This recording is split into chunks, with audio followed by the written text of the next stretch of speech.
Hi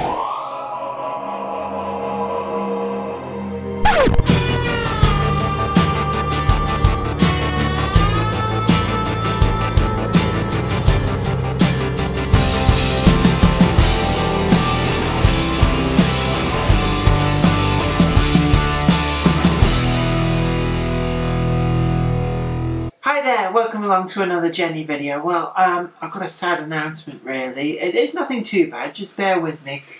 But on Saturday, just gone, I slipped and fell on black ice. It was really quite bad.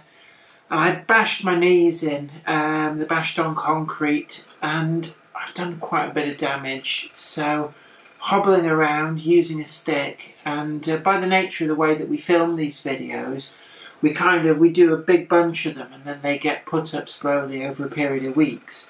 So by the time you see this, I'll have already been injured for a little while. But don't worry about me. I'm going to go and see a specialist and hopefully they'll be able to sort something out and repair the damage. But for now, it makes it very difficult for me to get out to the shed. But enough about me. You didn't come here to listen to my problems. You came here to look at another box opening and review, and that is exactly what we've got for you. Well, what we've got here is one of the Western Region, Great Western Railway towed brake vans, and I picked this up second hand at Worley. It was on one of the stalls. At least I'm assuming it was second hand. The box itself looks pretty new, but it wasn't from the Kirk Model Railway stand. And this is catalogue number 33-301U, and it's a 20-ton brake van, BR Western Region Grey, St Erth, RU, produced exclusively for KMRC. The Kirk Model Rail Centre has actually done quite a few special commissions of this particular type of wagon. And then we also reviewed the Locomotive Restoration Society one as well in a previous video. So I'm really not going to dwell at all on the construction or the finesse of the model and really concentrate more on the livery application. It's interesting that they're not a particular special commission that I would have, with the exception of the engineer's olive green, gone out of my way to get. And I've got every single one apart from that olive green one.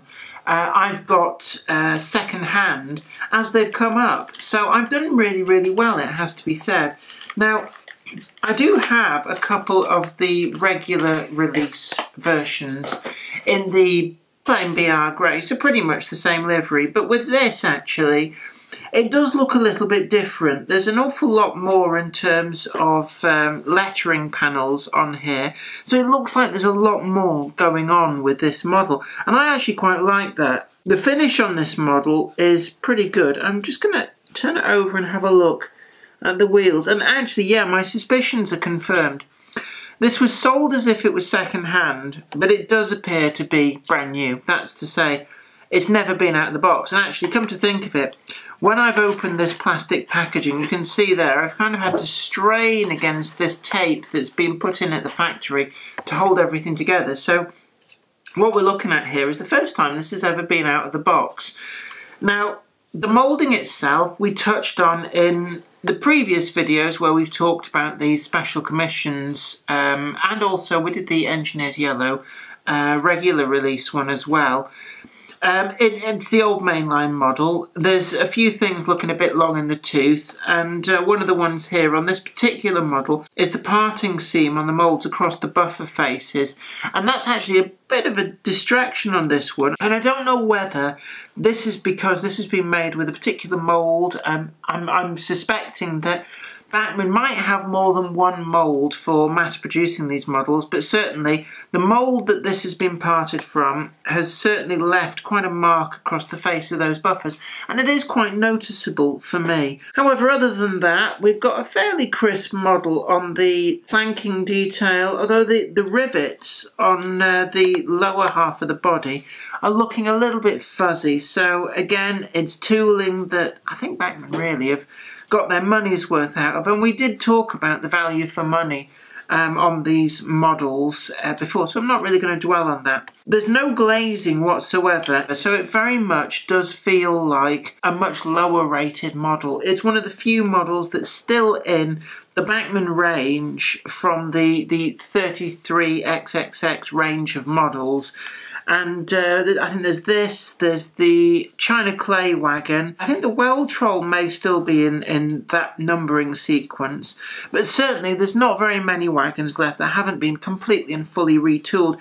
And I suspect that the Western Region Break is one which is probably moving higher onto Bachmann's list of possible retoolings, given that both Hornby and Oxford Rail have brought out their own much higher quality versions of this wagon, and indeed, certainly in the case of the Oxford Rail wagon, at a much more favourable price. So really now it's becoming no real reason to buy the Bachmann one, unless of course it comes out in a particular livery which none of the others are doing that you really, really want, or in the case of this, being picked up at a very favourable price second hand. That said, it does still hold its own against the newer competition. It's not as good, but it certainly doesn't look out of place. Delivery application, well, the grey is, as you would expect, finished pretty close to the BR Western Region grey. It's quite a dull finish, and that, in my view, actually means that it's a wagon which you can get away without weathering.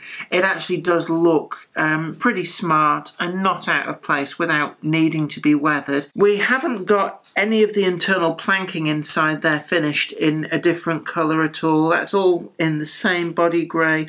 There's nothing in there picked out in any different colours. I'm just looking across here. We've got the handrails on the side there. They're actually moulded as part of the wagon. We touched on that in a previous video. But the tempo printing, actually, it does actually bring them out nicely. And it's one of the things which does actually show off that you don't need your fancy separately applied handrails to look good, as long as the standard of the finish from the tempo printer is up to the job. So that's something that really shows that you don't need detail for the sake of detail if you finish the wagon right. The actual lettering on these panels is incredibly crisp, and I have to say it's something that all of the major producers of rolling stock do now. Is this tempo printing is exquisite in its finesse, so there is absolutely nothing to detract on any of those. Now, it's something really, I suppose, a little bit different. Kirk Model Rail Centre wanted a wagon that was in keeping with Cornwall, and to that end, this wagon gives the opportunity of a representation of a wagon based within Cornwall. So there's not really much else to say about it. A long in the tooth model, I wouldn't pay full price brand new for anything other than a very much must-have livery, but second hand, still worth picking up at the right price. Well, I hope that was enjoyable and informative for you. And I know this is a wagon that we've covered in two different liveries before, so I really didn't dwell on the actual construction of the wagon.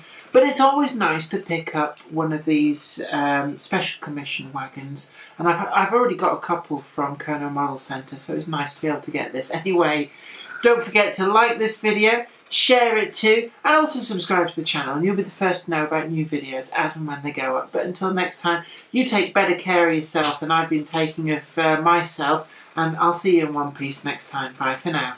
Today's video has been brought to you by my books, Bringing Home the Stars, Twinkle Little Star, and also you can get the complete comic collections of All Over the House, Books 1, Books 2, and also the wacky zany Life of Knob T Mouse. Thanks, and catch you later.